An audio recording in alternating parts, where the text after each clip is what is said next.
Մեզ երկաթուղին վերականգնել է արագ պետք է։ Խայտարակ վիճակում է միանշանակ։ Դե պետք է վերականգնել, հա։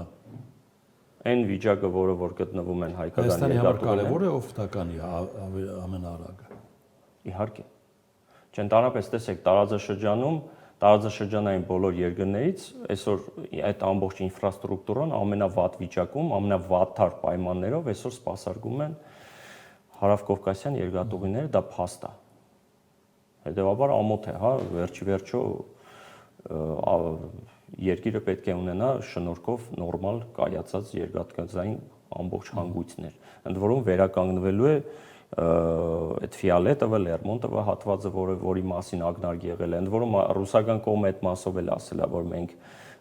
պատրաստական ենք այդ շինարարական աշխատանքներին, իհարկե այդտեղ պայմանավորվածությունները պետք է հստակեցում, թե ֆինանսական մասով, թե սպասարկման, նորոգման, վերանորոգման, այսինքն նայած ինչ կտրվածքով։ Այս մասին մենք ուղղակի տեղյակ չենք, որտեղ այս ամեն ինչի մասին չի խոսվում։